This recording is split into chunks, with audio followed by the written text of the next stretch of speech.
Warahmatullahi taala wabarakatuh. Alhamdulillah wasyukurillah wassalatu wassalamu ala Rasulillah Muhammad ibn Abdillah wa ala alihi washabbihi wa mawalah. Nah, marilah kita ikuti seorang ustadz yang telah masuk ke negeri Yaman ya dengan cara meneliti setiap framing, setiap khurafat, setiap apa yang dikatakan oleh kaum Alawi di Indonesia, dicek kebenarannya di Tarim sana ya. Mari kita ikuti bersama-sama. Assalamualaikum warahmatallahi wabarakatuh. Salam kenal buat semuanya. Insya Allah kita akan membuka beberapa penemuan selama saya di Yaman. Mudah-mudahan dibantu oleh Allah Subhanahu Wa Taala. Jadi semoga teman-teman dukung terus ya, biar kita tetap membongkar kebodohan-kebodohan yang beredar di negeri kita tercinta. Alhamdulillah hamdan katsiran thayyiban mubarakan fih kama yuhibbu rabbuna. Amma ba'd. Teman-teman yang dirahmati oleh Allah Subhanahu wa taala, insyaallah saya akan menyampaikan beberapa yang saya dapat di Yaman, kenyataan yang ada di Yaman dengan jujur, tidak akan dengan membangun dengan framing dan juga dengan kebohongan. Dan memang guru-guru kita selalu menganjurkan agar ini jujur, as-sidq ma'allah, jujur kepada Allah Subhanahu wa taala, dan juga kepada as-sidq ma'an nas, jujur kepada manusia. Dan insya Allah saya akan menyampaikan beberapa perkara nanti, dan saya tidak ingin membenci siapapun, saya juga tidak ingin merendahkan siapapun, tapi saya ingin bagaimana ini sebagai nasihat buat kita semuanya, atau khusus Mbak Alawi, bahwasanya cobalah dicerna, dipikirkan dengan hati, agar kalian itu tidak terus-terusan dijadikan bulian masyarakat atau dijadikan tuduhan-tuduhan pembohong atau segala macam. Teman-teman, masalah Ba'alawi ini yang kenapa saya gigih sekali mencari di Yaman, karena ini masalah akidah dan negara kita tercinta, bukan masalah kepentingan atau uang dan segala macam. Terus yang kedua teman-teman, saya sampaikan juga, agama ini adalah nasihat. Kata Nabi sallallahu alaihi wasallam, ad-dinun nasiha, agama ini adalah nasihat. Man ra'a minkum munkaran falyughayyir bi yadihi fa in lam yastati bil lisanihi fa in lam yastati bi qalbihi. Jadi Nabi sallallahu alaihi wasallam memerintahkan kita untuk mengingkari sebuah kebatilan. Kalau kalian melihat kebatilan, maka hendak kalian mengingkari dengan tangan, kalau tidak bisa dengan lisan, kalau tidak bisa juga dengan hati. Dan itu adalah adfa'ul wadalika adfa'ul iman. Demikian itu adalah termasuk lemahnya iman. Dan di sini teman-teman, saya tidak akan memfitnah klan Ba'alawi dan saya tidak akan framing. Insya Allah saya akan berusaha mungkin untuk insaf, berada di tengah-tengah, untuk menyampaikan kebenaran yang saya temukan di Yaman, yang nanti insya Allah kita buktikan satu persatu yang beredar di negeri kita tercinta. Tentang Faqih al-Muqaddam, beberapa ahli tarikh seperti orang-orang ini ahli sejarah tentang Faqih al-Muqaddam ini, memang orang ini didengar begitu saja, tapi tidak ketahui di mana dikubur, matinya di mana nggak ada yang tahu, cuma didengar. Terkenal. Cuma kalau masalah nggak terkenal, cuma hanya beberapa orang, tergelincir orang yang tahu. Beberapa daerah saya datangi, karena mereka mengatakan sohra wal istifadah. Saya pengen buktikan tentang kesohrohnya si Faqih al-Muqaddam itu teman-teman. Ternyata beberapa daerah saya tanyakan tentang Faqih al-Muqaddam, itu tidak, kebanyakan 99% orang-orang Yaman tidak kenal. Suhra wal istifadah itu kan seseorang yang dikatakan suhra itu kan dia itu muktabar, sangat terkenal dari ujung ke ujung, dari fatwanya, dari tulisannya, terus dari kitab-kitabnya pasti terkenal. Cuma yang saya temukan tentang Fakih Al-Muqaddam di Yaman ini tidak seperti yang diceritakan di Indonesia. Contohnya mereka mengatakan Fakih Al-Muqaddam itu mi'raj 70 kali sehari, atau 15 kali 25 kali sehari, 27 kali sehari, atau 7 kali sehari. Itu hadis-hadisnya di riwayat-riwayat tentang Fakih Al-Muqaddam tertulis dalam kitab mereka itu, di dalam Syarah Ainiyah kitab Ba'alawi itu memang tertulis wa fi riwayatihi sab'a wa isyrina marot, terus wa fi riwayatihi sab'ina marot, wa fi riwayatihi sab'a marot. Jadi di situ memang di kitab Ba'alawi mereka memang meyakini bahwasanya Fakih Al-Muqaddam nenek moyang mereka itu mi'raj 70 kali dalam sehari. Dan kalau dalam akidah ahli sunnah wal jamaah itu sepakat tidak ada yang bisa mi'raj kecuali Nabi sallallahu alaihi wasallam. Saya itu sering ke Aden, ke Taiz, terus ke Yafi, ke Maho, menanyakan tentang Fakih Al-Muqaddam. Itu rata-rata nggak ada yang kenal. Malahan kalau saya tanya tentang Syekh Abdul Qadir Ar-Jilani, itu malah suhroh di kalangan masyarakat Yaman. Dan beberapa lab saya waktu di TikTok itu banyak sekali teman-teman saya tunjukkan sambil lab. Saya tanyakan orang-orang Yaman, dari tentaranya mau dari pelajarnya. Saya tanya tentang Fakih Al-Muqaddam dengan Syekh Abdul Qadir Ar-Jilani. Malahan banyak yang menjawab, katanya kalau Syekh Abdul Qadir Al-Jilani itu mereka kenal, tapi kalau Fakih Al-Muqaddam wallahu a'lam, nggak tahu kata mereka. Saya beberapa tokoh agama saya temui seperti ulama Syafi'iyah sendiri yang ada di Tarim yang menentang Umar bin Hafid. Jadi teman-teman, banyak sekali ulama Syafi'iyah yang menentang Umar bin Hafid yang ada itu di Tarim. Mereka itu memiliki dars-dars di masjid di Tarim. Itu sangat banyak yang menentang Umar bin Hafid. Kenapa mereka menentang? Karena perbuatannya Umar bin Hafid ini sangat menyelisih akidah, menyelisih pokok kita dalam agama kita. Yang coba bayangin teman-teman, setiap beberapa tahun bisa mereka melahirkan tempat ibadah baru di Tarim. Yang dulu hanya adanya kuburan Hud alaihissalam, yang mereka pun yakini kuburan Hud itu bukan jadi kuburan Hud itu teman-teman bukan diyakini dengan penglihatan mata, bukan diyakini dengan ada saksi yang lihat adanya di tempat itu, bukan. Tapi itu kuburan Hud itu diyakini dengan mimpi. Jadi ada seorang Habib Abu Bakar bin Salim kalau tidak salah, dia mimpi bahwasanya kuburan Hud itu ada di situ, dan dia mimpi kuburan Hud datang berziarah kepada beliau. Wahai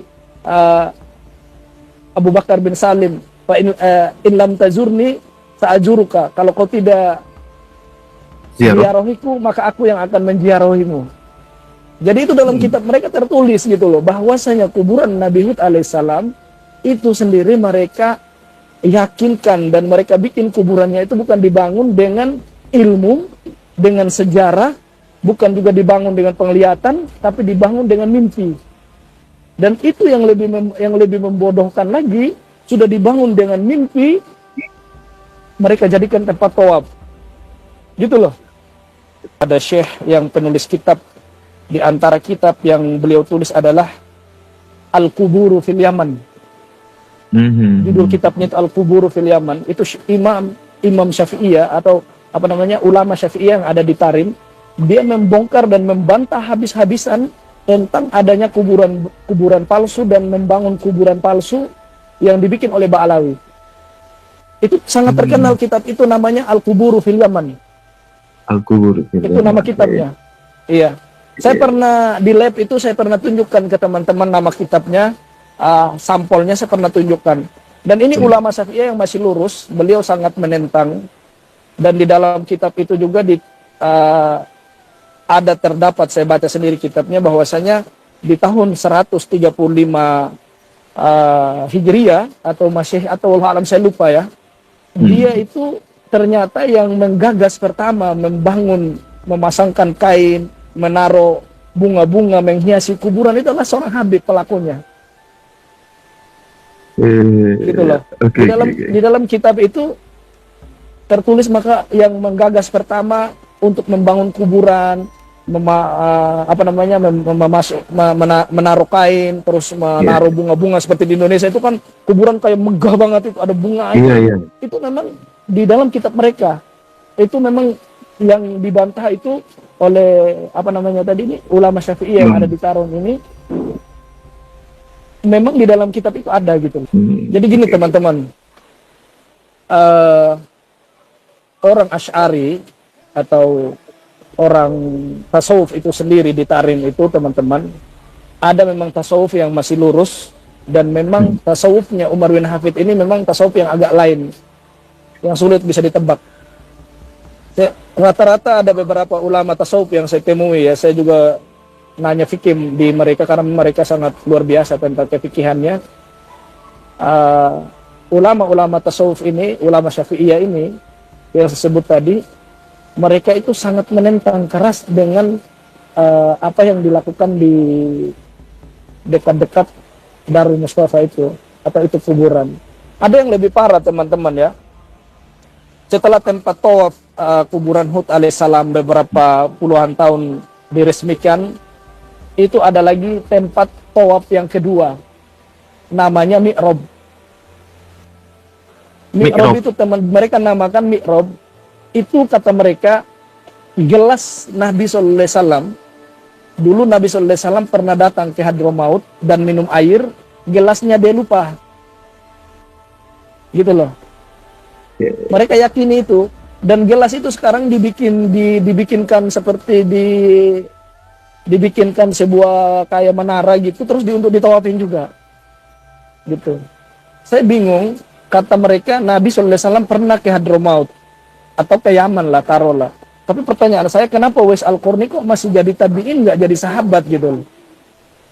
Padahal dia adalah manusia yang Nabi SAW perintahkan ke Umar ibn Khattab, kalau ada seorang laki-laki yang bernama Uwais Al-Qarni, minta doa kepada dia.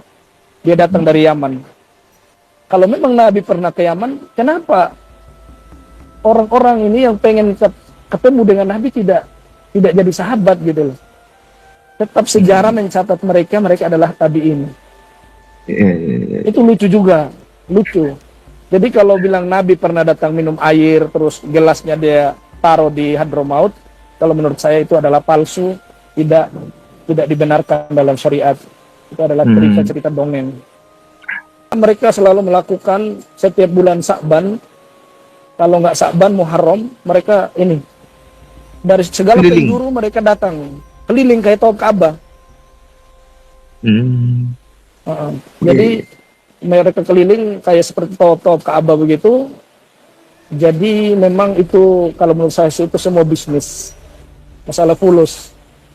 Menurut saya itu yang saya pahami itu. Ulama-ulama Syafi'i yang ada di Tarim itu menyerang lewat mimbar, lewat mikrofon tentang kesesatan dan tidak bolehnya hal-hal yang dilakukan oleh Umar bin Hafid yang mereka tentang itu banyak sekali. Gitu. Jadi gini teman-teman, dipahami dulu ya, adanya Duria Nabi atau klan Ba'alawi ini terjadinya 30 tahun yang lalu. Ini ahli-ahli tarikh yang saya temui di Yaman yang mengaku klan Ba'alawi atau sampai detik ini kita kenal di Indonesia Robito Alawiyah, itu terjadinya 30 tahun yang lalu. Dulu yang ada di Yaman itu cuma hanya 2 nakobah. Ada Al-Hasani dan ada Bani Hasim. Dan Ba'alawi dulu mereka mengaku-ngaku mereka dari Bani Hasim. Itu awal-awal mulanya. Awal-awal mulanya mereka belum berani ngaku mereka adalah Habib atau Duria Nabi. Mereka masih menempelkan diri mereka ke Bani Hasim. Ya mungkin di Yaman itu Bani Hasim ini adalah orang-orang bawazir dan pecah-pecahannya seperti itu. Itu sejarah mencatat, itu orang-orang ahli tarikh kalau teman-teman tahu yang namanya kitab At-Tarikh Hadromiyah, itu kitab sangat ditakuti oleh Ba'alawi. Nama kitabnya itu At-Tarikh Hadromiyah. Itu kitab sangat ditakuti oleh Ba'alawi. Karena kitab ini memang membongkar semua Ba'alawi ketika mereka itu berkuasa di Yaman. Gitu loh. Dengan partai komunisnya. Pernah. Pernah. Itu mereka pernah berkuasa kalau nggak salah di tahun 1800 sekian lah. 1887, 1886, 85, 89, Ali Abdullah Soleh mengambil alih negara itu kan sekitar tahun 90-an. Tahun 90-an, tahun 1889. Ali Abdullah Soleh jadi presiden. Di saat itu kan di Yaman Selatan itu kan masih dikuasai oleh partai komunis. Dan di antaranya pemimpin-pemimpin mereka itu adalah Salim Ali Al-Baido, itu pemimpinnya, presiden partai Falasaf, partai apa yang menang dari partai komunis itu namanya Ali Salim Al-Baido, terus wakilnya itu Al-Jufri, dan pembesar partainya itu Al-Atos, orang-orang Bani Hashim atau Bawazir ya. Itu di namanya Ghail Bawazir, adanya itu di dekat Mukalla. Saya pernah tanya tentang klan Ba'alawi ini, apakah mereka durian Nabi atau tidak. Mereka tidak pernah kenal apa itu Ba'alawi. Yang mereka kenal hanya Al-Atos, Al-Jufri, atau apalah, bin Hafid, dan yang lainnya itu yang mereka kenal. Kalau per orang mereka kenal, gitu loh. Adapun kalau bilang mereka punya nakoba atau punya seperti yang ada di Indonesia, Robito Alawiyah, mereka nggak tahu itu. Ada yang lebih ekstrim lagi dari Bawazir ya. Mereka sebagian Bawazir mengatakan orang-orang ini mengaku durian Nabi tapi kelakuannya nggak sesuai. Jadi makanya mereka ini ka'annahum fil manam, mereka itu seperti dalam mimpi mengaku durian Nabi. Itu statement dari Bawazir. Itu sebenarnya sebagian orang Bawazir gitu. Oke. Dan memang di Yaman itu teman-teman, kata Habib itu tukang sampah pun boleh mengatakan itu. Kita katakan Habib boleh. Karena kata Habib itu di Yaman itu adalah orang yang dicintai dan orang yang mencintai, bukan suatu gelar fulan alam yang terhormat atau yang tertinggi, enggak. Gitu loh. Atau enggak usah di Yaman ya, di seluruh negara Arab, di Jazirah Arab, kata Habib atau Habibah atau Habibi itu adalah sesuatu yang sudah sehari-hari bagi mereka. Iya. Kita mau beli sayur ya Habib, kam hada. Udah biasa itu kata Habib, bukan gelar untuk seseorang durian Nabi gitu loh. Apalagi Ba'alawi ini kan dikatakan Habib sekitar 30 tahun yang lalu. Dan sesuatu yang lucu. Oke. Dan yang lebih parah lagi teman-teman ya, yang kita lihat kuburan-kuburan mereka yang ada di Tarim seperti ini ya. Saya tunjukkan satu contoh nenek moyang mereka yang sangat fenomena di kalangan mereka ini. Ini lihat teman-teman di HP ini. Iya. Ini satu contoh ya. Ini tidak ada sama sekali tertulis Al-Habib atau As-Sayyid, tapi langsung Asy-Syaikh Abu Bakar bin Salim. Jadi kesimpulannya teman-teman, semua kuburannya para klan Ba'alawi yang ada di Yaman, sekaliber Abu Bakar bin Salim saja itu nggak dipasang Habib atau Sayyid. Kalau di Indonesia kan itu makam-makam itu kan ada langsung Al-Habib, As-Sayyid, Al-Habib, Al-Habib, Al-Habib. Semua kuburan yang mau asli, yang mau palsunya semua Al-Habib tertulis. Gitu loh. Jadi terbantah bahwasanya kata-kata Habib itu tidak ada di Yaman. Contohnya ini kuburan nenek moyang mereka yang sangat suhroh, kata mereka, Syekh Abu Bakar bin Salim. Itu nggak ada tulisannya Al-Habib atau As-Sayyid. Langsung aja Syekh Abu Bakar bin Salim. Gitu loh. Bang Terus Nasab. juga yang di antara yang di Tarim, seperti mereka mengatakan di Tarim itu tidak ada aspal. Ini aspal semua ini teman-teman. Ini di kuburan, di depannya kuburannya Syekh Abu Bakar bin Salim ini ada aspal. Ada ini apa namanya? Cor-coran semen. Jadi yang ceramah-ceramah teriak bilang di Tarim itu tidak sengaja tidak dibangunkan aspal gara-gara khawatir bekas kakinya wali itu tertutup. Itu dusta. Jadi Dusta, ya? kalau mau berbohong jangan nanggung gitu loh. Sekalian aja jadi Ba'alawi. Saya bongkar semuanya teman-teman, saya live, saya tunjukkan ini ada aspal. Sampai saya sebut ada satu dai yang sangat terkenal, Ustaz Abdul Somad. Saya bilang, Ustadz Abdul Somad, ini lihat ini ada aspal di Tarim ini.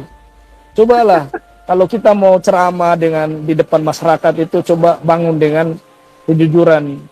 Jangan sampai demi kedudukan, demi Anda mau terkenal, demi fulus, Anda buta dalam kebenaran. Itu sangat disayangkan. Percuma belajar jauh-jauh tapi nggak bisa jujur dalam menyampaikan kebenaran. Ini pasir-pasir Inat. Saya memang datang ke sana teman-teman. Dijual 2 juta di itu. Yang dijual di Sofi sekarang 2 juta. Itu gimana Ini ceritanya? pasir-pasirnya. Ini pasir-pasirnya.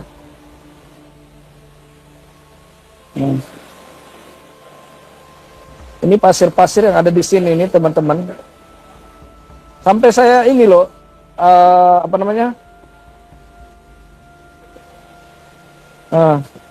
saya datangi sendiri tempat-tempatnya. Saya pegang. Iya.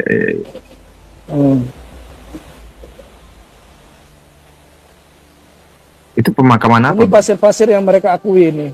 Ini pemakaman Jambal yang ada di Tarim. Itu yang disebut pasir Inat. Ini pasir yang ada di Jambal. Kalau ada pun yang di pasir Inat tadi, tempatnya kuburannya Syekh Abu Bakar bin Salim. Ini pasir-pasir sekitar sini. Itulah yang namanya pasir Inat yang mereka jual di Indonesia. Bang Nasab. Gimana bang? Kita bisnis aja bang. Impor Bisnis pasir Inat bang. Iya, kita jualin ke budak-budak. Saya bawa satu botol. Ada di penginapan, satu botol itu saya bawa pasir. Nanti kalau teman-teman mau ketemu sama saya di bandara yang mau minta, silahkan. Memang pasir Inat itu teman-teman, mereka diakui pasir itu. Kalau teman-teman siram di depan warung, misalnya nggak pernah ada orang belanja di warung misalnya ya, disiramkan, diteburkan di depan warung itu, nanti yang datang makan malam, makan siang itu langsung ini Namrud, Raja Harta. Makan malam itu langsung Namrud sama pasukannya makan malam di warung-warung kalian, gitu. Terus seperti di toko-toko pakaian, toko-toko apalah. Itu kalau pasir diakui kata mereka, kalau ditabur di depan-depan toko kita, itu yang datang belanja nanti langsung ini Namrud. Raja Namrud. Gitu loh. Karena yang paling kaya raja di dunia kan Namrud. Iya, saya klarifikasi dulu. Itu ajaran mereka, klan Habib Alwi tentang pasir. Ajaran mereka. Itu ajaran bang. Pada ambil ini, pada ngambil gitu, taruh di botol. Saya juga ada ngambil, masukin ke botol. Saya mau bawa ke Tarim, mau tes lip nanti teman-teman kalau mengandung emas. Saya mau bawa kirim terus tiap biar jadikan emas biar cepat kaya. Iya. Biar nggak dawer kan? Iya. Biar gak ada. Karena memang waktu saya juga tidak terlalu banyak. Di antara teman-teman yang saya buka di Yaman ini adalah adanya hujan susu. Habib-habib ceramah di Indonesia, kata mereka ada suatu Habib datang ke Aden. Kata orang Aden, kalau memang kamu adalah seorang wali Allah, seorang Habib, coba datangkan hujan susu. Dan Habib itu pun berdoa, turunlah hujan susu sampai Aden membanjiri hujan susu. Dan saya tanya beberapa ahli tarikh atau imam-imam yang sudah tua di Yaman, mereka belum bilang, ada majnun, ada katanya. gila kata mereka. Ada amrun ajib, ini perkara yang sangat aneh, lucu. Gitu loh. Nah, Berarti tidak ada hujan nggak susu ada, itu dusta semata. Terus diantaranya lagi, seperti ada satu wali yang ada di Sihir, daerah Sihir itu teman-teman dekat Wailu Bawajir, dekat dengan Mukalla. Jadi dia di pinggir laut sana, daerah Sihir. Itu ada satu Habib juga yang pernah ceramah di Indonesia, katanya ada seorang wali datang ke Indonesia, datang ke Sihir untuk mentes kewaliannya itu kita ketok setiap rumah. Ketok setiap rumah ada, ketok rumah siapa lagi ada. Jadi setiap rumah yang seluruh ada di Sihir itu, mereka yakini setiap rumah ada orang ini, kayak kodok gitu loh. Ketok buka pintu ada lagi, ketok buka pintu ada lagi.